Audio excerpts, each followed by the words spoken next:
사순절이 시작되고 오늘이 첫 주일입니다. 사순절을 뜻하는 영어는 사실은 렌트거든요. 렌트인데 우리는 이제 봄이라는 의미인데 독일어 렌즈에서 오는 이야기인데 만물이 소생한다 이런 뜻을 갖고 있습니다. 그런데 우리는 헬라어에서 이야기를 해서 테사코스테를 따라서 40일간의 그 기념 이런 의미를 갖고 있는 그 단어를 따라서 사순절이다 이렇게 이름을 붙입니다. 사순절이라고 이름 붙인 이유는 제 SUNG대였던 지난 수요일부터 부활절 전 토요일까지 가운데 주일을 뺀 날짜의 숫자가 40일이에요. 그래서 40일 동안 경건한 마음으로 좀 보내자 그런 절기의 뜻을 갖고 있습니다. 근데 기독교에 사실은 40일이라는 의미가 상징적인 뜻이 많이 있습니다. 예를 들자면 예수님이 40일간 광야에서 시험 받으셨고요. 또 모세도 40일간 시내산에 올라가서 기도했고 또 이스라엘 백성들이 40년 동안 광야에서 하나님의 단련을 받기도 했고요. 그래서 이 특별히 또 예수님이 부활하시고 승천하시기까지 40일 동안 이 땅에 계셨다는 것 때문에 우리가 정말 고난과 갱신이라고 그러죠. 그런 상징적인 기간으로 40일을 이야기하기도 합니다. 사실 짧지 않죠. 비교적 긴 시간인데 그 시간 동안 예수님이 나를 위해서 고난당하셨다는 것을 깊이 깨닫는 그런 시간들을 보내는 날이 사순절입니다. 그래서 사순절을 보내면서 여러분에게 로마서 필사 숙제를 드렸고 그리고 이 기간 동안에도 여전히 우리가 빌립보서 50독을 하고 있습니다만은 정말 복음을 복음답게 이해해가면서 사순절 기간 동안에 경건하고 거룩한 하나님의 뜻이 무엇인가를 조금 우리 삶에 비추어 보아서 그렇게 되돌아보는 그런 순간들이 되기를 원합니다. 하나님의 뜻을 쫓아서 사실은 여러분 예수를 믿으면서 우리가 예수를 믿는다는 것 자체의 정의를 여러 가지로 하지만 중요한 건 뭐냐면 우리가 죽었다는 거거든요. 예수님만 십자가에 달려서 돌아가시고 나는 살았다가 아니라 예수 그리스도와 함께 내가 십자가에 못 박혔나니로 시작되는 갈라디아서의 말씀대로 우리가 정말 우리 자신이 주 안에서 새로 태어난다는 신앙의 바른 의미를 되새기는 시간이 되어야 합니다. 그러니까 나는 내가 아니다. 내 안에 그리스도가 살아계시다. 하랑이도 하나님이 자기를 만드셨다는 걸 알고 있는데 우리가 하나님이 만들었다는 걸 자꾸 잊어버리고 하나님이 우리를 쓰실 때가 있다고 생각을 하는 이야기는 많이 들었는데 우리를 어디다가 쓰실지에 대해서 의구심을 가지면서 결코 그대로 제대로 살지 못하는 그런 삶이 우리의 여전한 신앙생활입니다. 그래서 우리가 조금 사순절이라고 하는 그 절기에 대한 생각을 좀 가지면서 이번 사순절 4월 1일 부활절까지 좀 보내기를 원합니다. 로마서 9장에 들어와서 사실은 본문이 다 그렇듯이 8장까지는 모든 목사님들이 설교하기를 너무나 즐겨하셔요. 왜냐하면 믿음으로 의롭게 되고 그리고 그리스도의 사랑에서 아무것도 우리를 끊을 수 없다거나 힘을 주시는 말씀들로 다 되어 있기 때문에 근데 9장에 들었으면서 갑자기 반전을 해서 바울이 의심하기도 하고 또 본문 해석이 어렵게도 되고 쉽게 설명할 수 있는 글들이 아니거든요. 사실은 제가 오늘 말씀을 준비하면서 이제까지 어려운 본문을 대했던 것처럼 짧고 간단하게 설교할 수 있을까에 대한 고민을 굉장히 했어요. 짧고 간단하게. 그래서 이게 본문을 묵상한 것이 2주가 넘었는데 다른 설교를 준비하면서도 틈틈이 읽었죠. 성경 말씀을 교리의 그릇에 담아서 또는 교리라고 하는 그 안경을 갖고 보면서 해석합니다. 사실은. 그래서 우리는 장로교로 칼빈주의로 해석을 한다거나 감리교에서 알미니안주의에 비춰서 성경을 해석한다거나 하는 걸 해요. 더군다나 개혁교회는 좀 더 칼빈주의에 입각한 그 해석이 바탕이 되긴 하죠. 그 칼빈주의의 굉장히 중요한 핵심 사상 중에 하나가 예정론입니다. 그 예정론이 물론 어거스틴에게서부터 이어진 것이지만 신앙생활에 이것 때문에 헷갈릴 때가 너무나 많은 거예요. 예정론을. 그러니까 그 예정론에 대입하면 신앙생활이 운명론처럼 돼버리는 경우가 너무 왕왕 있습니다. 특별히 우리가 흔히 예정론을 잘못 배우면 그냥 알아서 하나님이 다 하시는데 이렇게 돼버리는 것이거든요. 그러니까 신앙생활에 여러 가지 질문이 있지만 특별히 예정론에 관한 질문이 나오면 답이 궁색해질 때가 많다는 거예요. 예를 들자면 하나님이 다 해놓으셨다면 우리가 애쓸 일 없다는 거죠. 예를 들어서 구원을 내가 받을 만하다고 하나님이 여겨서 내게 그냥 주신 선물이라면 내가 무슨 짓을 해도 천당 갈 거 아니에요. 그러니까 이렇게 눈 많이 온 날 눈 치워가면서 아우 이거 허덕허덕하고 뭐 예배드리려 이럴 필요가 없는 거예요. 다 알아서 하실 텐데 적당히 살아도 대충 살아도 어차피 하나님 하실 텐데. 틀렸어요? 예정론에 의하면 맞는 얘기처럼 들리거든요. 심지어 뭐 전도할 때도 하나님이 이 사람을 당연히 구원하실 텐데 내가 굳이 가서 복음을 전할 일이 없는 거예요. 왜? 예정론에 의하면 그렇다는 얘기거든요. 아니 어차피 뭐 예수 믿고 구원받을 사람인데 애써서 전도할 일 없는 거예요. 전혀. 어차피 하나님이 어떻게든 하실 일이니까 나는 뭐 가만히 있어도 돼요. 이게 예정론을 바르게 해석하지 않고 우리의 한계 안에서 해석을 하면 이런 질문이 생겨날 수밖에 없습니다. 성경적인 예정론이라는 건 하나님이 우리를 로봇처럼 만들지 않으셨다는 거예요, 사실은. 그러니까 그냥 우리는 하나님이 정해놓은, 그래서 그걸 그런 류의 예정론을 주장하는 사람들에 의해서 운명론이라는 것까지 가버리죠. 운명적으로 그냥 그렇다는 거예요. 어차피 운명적으로 뭐 그렇게 살게 되어 있는 건데 뭐 내가 발버둥 쳐봐야 소용없는 것이지, 그렇게 생각을 할 수 있다는 거예요. 근데 여러분 사실은 교리는 기독교의 중심인 것이지만 김영석 교수님 이야기에 의하면 하나님의 진리는 세상을 향한 은혜다 이렇게 얘기합니다. 그러니까 여러분 교리의 틀 안에 갇혀버리면 어떻게 돼버리냐면 주로 목사들처럼 돼버려요. 목사들처럼 돼버리는 거예요. 그러니까 모든 것이 교리로 해석이 되어야만 되고 그 교리로 해석이 되다 보면 예정론처럼 당연히 그렇지 뭐. 당연히 그렇게 되는 거지 뭐. 아유 다 하나님이 하셨지. 그게 믿음이 아니고 오해라는 거예요. 여러분 하나님께서 우리를 창조하시고 우리가 앞서 로마서 9장이 앞에 있는 절들에서 살핀 대로 우리를 예정하셨어요. 그러나 그 모든 하나님의 행동은 우리가 생각하는 우리의 시간과 공간 안에서 해석되는 게 아니라는 거예요. 하나님은 초월적 존재이시거든요. 우리가 알지도 못하고 생각도 못하는 하나님의 통치 안에서 이루어지는 일인데 그걸 우리의 지식과 우리의 경험과 우리의 해석으로 가둬놓으려니까. 그러니까 어떻게 되냐면 하나님의 주권을 이야기하면 우리는 책임 회피를 할 수 있게 돼요. 책임을 뭐 하나님이 다 알아서 하신 것이지 뭐 다 하나님의 뜻이니까. 내가 뭔가를 실수해서 잘못 선택을 해놓고 그래서 그게 실패를 하고 났는데 뭐라고 얘기하냐면 다 하나님 뜻이지 이러는 거예요. 아니 하나님은 그 뜻이 아니었다니까요. 그런데 우리가 그렇게 해놓고 다 책임을 회피를 하나님께 해요. 잘못된 것도 다 하나님 잘못이고 뭐 하나님이 애초부터 그런 계획이 있었기 때문이고 잘 되면 그냥 내가 애써서 잘 됐지 뭐 이런 식일 때가 많다는 거예요.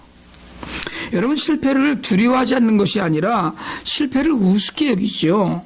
하나님의 뜻이라고 미루니까. 여러분 가능한 한 승리하는 데 습관을 들이시길 바랍니다. 승리하는 사람이 계속 이겨요. 지지 마세요. 우리는 져준다는 의미와 습관적으로 지고 있다는 의미를 자꾸 헷갈려 해요. 제가 전에 한번 말씀드렸나 모르겠는데 제가 전에 목회를 할 때 조기 축구하던 집사가 있었어요. 주일날 이제 그때는 오후 예배를 드릴 때인데 주일날 목사님 제가 다음 주에 주일날 못 나옵니다. 왜 못 나와? 그랬더니 조기 축구에 무슨 대학 예선전이 있다고 못 나온대. 그랬더니 정말 못 나왔어요. 그 다음 주에 이제 나왔어요. 그러더니 다음 주에 또 가는데 이번에 이기면 그 다음 주에 또 못 나옵니다. 이러더라고요. 그래서 제가 그때 그랬죠. 그 다음 주에 또 못 나왔다니까 이겨. 지는 건 좋은 게 아니야. 그랬어요. 여러분 지는 건 습관이에요. 실패도 습관입니다. 근데 우리는 그걸 당연히 여기면서 뭐라고 얘기하냐면 하나님께 빌어요. 다 하나님의 뜻이니까. 여러분 하나님의 예정이라는 것이 이렇게 내 편의주의적으로 해석 적용하는 게 아니에요. 하나님은 초월적인 예정을 하고 계시면 그 초월적인 예정 안에 우리의 순종이 함께 만나서 하나님 나라의 뜻이 이 땅에서 이루어지는 것을 이야기하는 겁니다. 어려워요? 그러니까 쉽게 얘기하자면 그냥 순종하시고 말씀대로 살려는 헌신의 노력이 있어야 된다는 거예요. 하나님이 다 해주시잖아요. 그런데 쌀도 내가 씻어야 되고 전기 코드도 내가 꽂아야 되잖아요. 하나님이 다 해주시는데 내 노력이 없이, 물론 이게 구원하고는 관계없어요. 구원받은 자의 삶을 이야기하는 거예요. 구원은 하나님의 전적인 은혜로 받았어요. 그러나 구원 이후에 우리가 하나님의 그 예정에 순종하면서 사는 삶이 없으면 하나님의 예정의 뜻이 이루어지지 않는다는 거예요. 하나님 후회하셨죠? 사울을 세워놓고 하나님 안타까워하셨잖아요. 삼손을 세워놓고 실패했잖아요. 하나님이 그 뜻을 이루려고, 여러분 삼손이 죽을 때 이번만 한번 내게 힘을 주시옵소서 하고 그 운동장을 무너뜨리고 죽였을 때 살아있을 때보다 훨씬 더 많은 자들을 죽이고 죽었다고 얘기했지만, 만약에 삼손이 그렇게 되지 않았으면 더 큰 일을 이뤘을 거 아니에요. 그런데 우리는 그걸 하나님의 뜻이라고 이야기해요. 아니에요. 그건 삼손이 방탕해서 하나님의 뜻을 온전히 이루지 못한 것일 뿐이에요.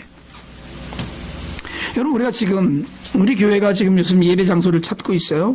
최소한의 예산으로 가장 알맞은 것을 찾아야 한다는 것이 우리 숙제지요. 한 달 렌트비 예산이 넉넉하지 않기 때문에 그래요. 그런데 어떤 분들이 그러셔요. 하나님이 다 예배해 놓으셨습니다. 그럼 저도 믿습니다. 하나님께서 우리에게 알맞은 장소, 우리가 예배드리기에 가장 좋은 장소를 전 예배하셨다고 믿어요. 그것으로 인도하실 것이라고 믿습니다. 그런데 여러분, 우리가 주실 날이 있을 거야 그러고 가만히 앉아 있으면, 그걸 우리가 한국식으로 얘기하면 그런 거 아니에요. 감나무 뚝 떨어지길 바란다. 뭘 찾으러 다닐 필요도 없고 그렇잖아요. 하나님이 알아서 해주시는 거니까. 그게 아니라는 거예요. 우리의 발품이 하나님께 필요해요. 하나님께서 써보시겠다는 거예요.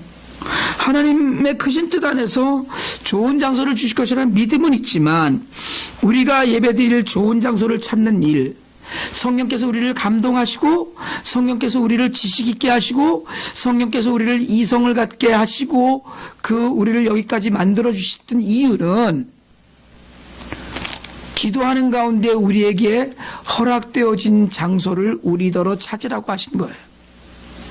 그 하나님이 예배하신 것이 있어요. IT 고아원 땅 계약했습니다. 고아원 건축하려고 많은 분들이 도와주셨죠. 그래서 지난주에, 사실은 주말에 이제 변호사와 다 계약을 했어요. 다음 주말에 마무리 끝나고 나면 잔금만 넘어가면 됩니다. 이미 5만 불이 넘어갔어요. 제가 지금 고민하고 있어요. 건축 때문에. 건축에 적지 않은 예산이 들 텐데, 더군다나 양 집사님은 욕심이 있어갖고 잘 지어야 되거든요. 근데 난 주머니에 돈 생각이 나는 거예요. 이거 어떡하나 싶고. 기도하면 하나님이 다 들어주신다고 이야기해요. 믿음을 갖고 구하면 된다고 하죠. 맞습니다. 여러분, 우리가 믿음을 갖고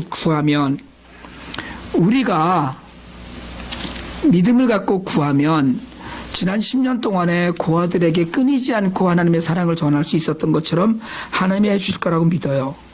그런데 여러분, 기도하면서 하나님이 다 들어주시나요? 가만히 앉아서 기도만 하면 다 됩니까? 제가 믿음이 적어서 염려하고 근심하는 거예요. 저는요, 그동안 솔직하게 하나님께 좀 섭섭했던 게 뭐냐면, 제가 기도에 응답받는 것보다 거절당한 것이 훨씬 더 많습니다. 여러분은 기도하는 것마다 잘 응답이 됐나요? 그냥 기도만 하면, 일어나면 다 됐어요? 여러분, 하나님의 예정에 대한 오해가 우리 하나님을 오해하게 하는데, 우리는 때로는 우리의 욕망을 놓고 기도하고 하나님이 응답하지 않는다고 투덜대요. 사실은 제가 복권이 1억 2천만 불이더라고요. 당첨만 되면. 그거 하나 그냥 좀 주시지. 복권 안 샀다고 안 맞게 해주시는 건 또 뭐야? 안 샀으면 누굴 통해서라도 사게 하시고서는 좀 해주시지. 안 들어주시는 거예요. 저한테 돈 주시면 하나님 손해볼 일 전혀 없습니다. 저한테 돈 주시면 교회 지을 거고 고아원 지을 거고, 어이구 쓸 일 많죠. 안 주시더라고요. 우리의 목표와 비전을 제시하고 하나님을 시험하는 거예요. 이거는 공부 하나도 안 하고 하버드 가게 해달라고 기도하면 하나님이 어떻게 하시겠어요? 올림픽 하고 있던데 경쟁 상대도 기도하고 있고 나도 기도하고 있으면 여러분 누가 승리하겠어요? 훈련 많이 한 놈이 이기는 거예요. 그건 하나님과 아무 관계 없습니다. 기도와. 우리는 그런데 그걸 다 하나님의 영광 아니면 낙심천만 이렇게 해요. 사람들 염려합니다. 여러분 아무것도 염려하지 말고 모든 것에 감사함으로 하나님께 아뢰라고 그랬는데 저도 염려해요. 걱정 많이 있습니다. 우리는 염려할 때 기도하잖아요. 사실은 염려할 때 기도하죠. 염려하며 근심하는 사람들이 기도하면서 하나님과 대화하고 마침내 얻는 것이 뭐예요? 기도의 응답이 아니고 평안이잖아요. 담대함이잖아요. 그 기도를 하게 하시려고 하는데 무사태평하기를 바라는 거예요. 우리가. 여러분 혹시 무사태평하지 않아도 감사하시길 바랍니다. 하나님이 하시는 일인데 그 가운데서 우리가 무사태평하지 않지만 때로는 너무나 염려하고 하는데 그래서 기도하고 있는데 그런 가운데서 하나님의 뜻이 이루어지고 하나님을 믿는 우리를 인도하시는 것이지 그게 하나님의 계획과 주권이거든요. 우리는 우리의 욕망을 관철하려고 한다는 거예요. 그래서 하나님께서 하실 것이라고 좀 미안한 얘기지만 제가 믿음이 없어서가 아니고 하나님께서 하실 것이라고 헛된 기대를 우리가 하고 살아요. 그 헛된 기대를 믿음이라고 포장합니다. 우린 그래요. 그래서 한국교회가 지향해 왔던 것이 뭡니까? 큰 교회 많은 부흥이잖아요. 바른 영성이 아니고 크고 많은 교회 그리고 많은 프로그램 이거잖아요. 누구를 위해서입니까? 누구를 위해서 교회가 커져야 되죠? 누구를 위해서 건물이 높아져야 됩니까? 누구를 위해서 그래야 되는 거예요? 그 기대가 자신의 욕망이라고는 전혀 생각하지 않거든요. 여러분 간절한 기도라는 건 하나님을 인정하는 거예요. 간절한 기도를 드리는 사람은 나를 주권자로 내세우는 사람이 아닙니다. 하나님 내가 이렇게 할 거니까 하나님은 나를 도와주셔야 됩니다. 이건 무당이잖아요. 정말 간절한 기도를 드리는 사람은 염려를 감사로 바꾸는 사람은 하나님이 주시는 평안을 기대하는 사람이지 내 뜻이 이루어지는 걸 기대하는 게 아니라는 거예요. 그래서 하나님의 예정을 따라가는 건 순종이에요. 바울이 오늘 본문을 시작하기에 앞서서 하나님이 다른 나라를 이스라엘 말고 다른 나라를 택하지 않으신 것에 대해서 불평했죠. 사실은 사람들이 불평한다는 거예요. 왜요? 에서가 아니고 왜 야곱이었냐는 거 아니에요. 예? 불공평하신 거 아니냐 이렇게 얘기하고 싶은 거예요. 지금 어떤 사람은 선택하고 어떤 사람은 버리셨어요.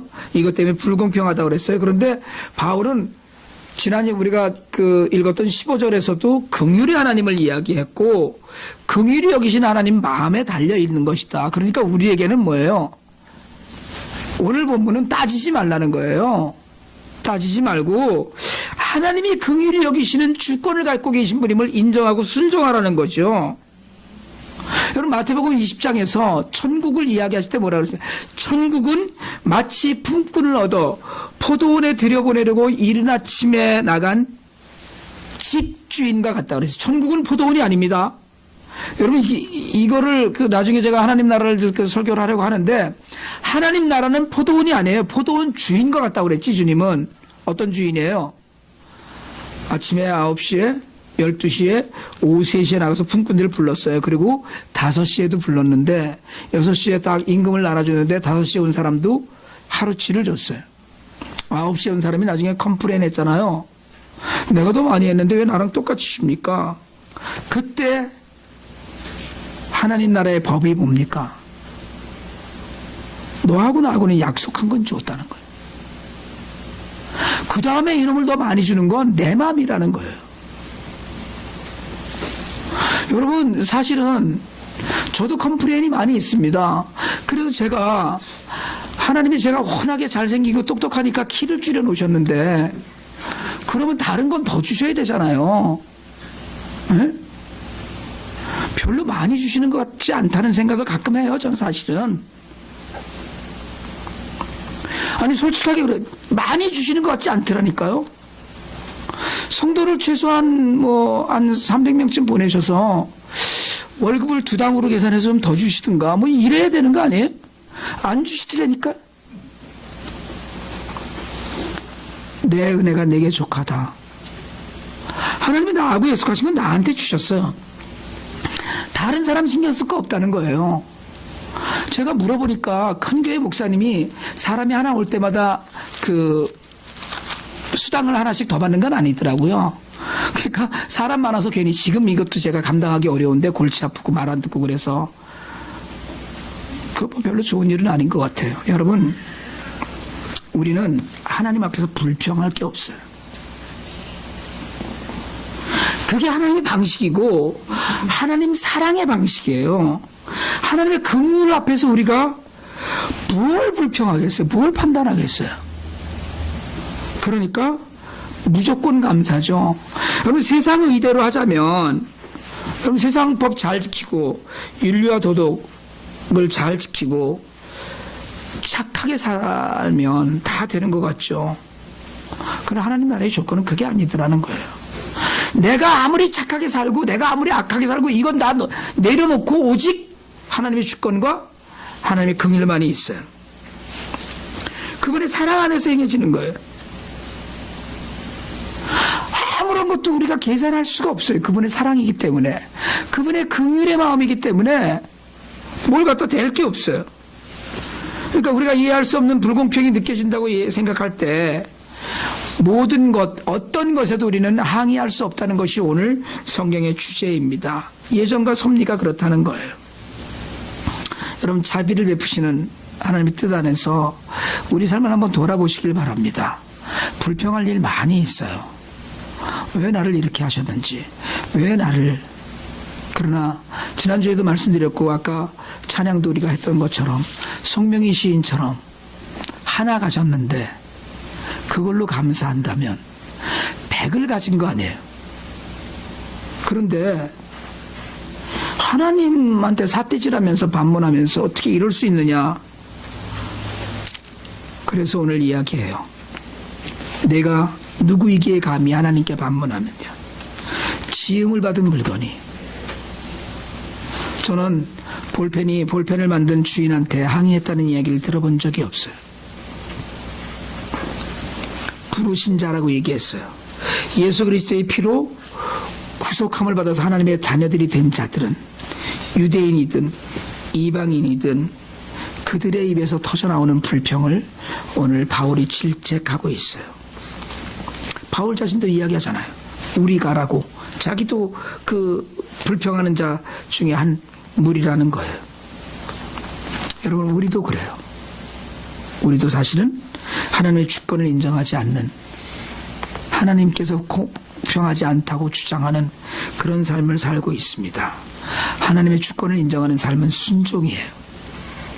하나님의 그 주권을 인정하는 삶은 여러분 예수 그리스도를 주신 사랑이 아니었다면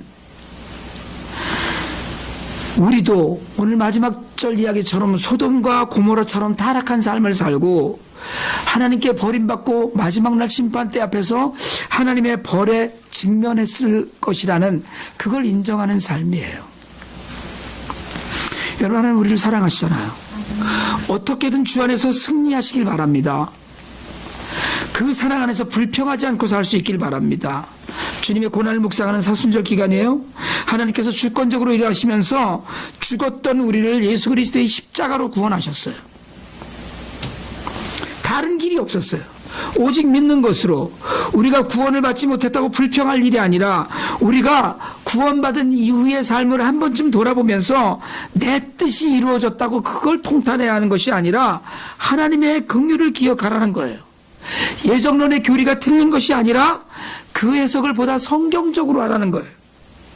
하나님의 전적인 주권을 인정하고 하나님께서 섭리하시는 가운데 우리를 인도하신다는 믿음만이 우리를 하나님께 가까이 하게 할 수 있어요.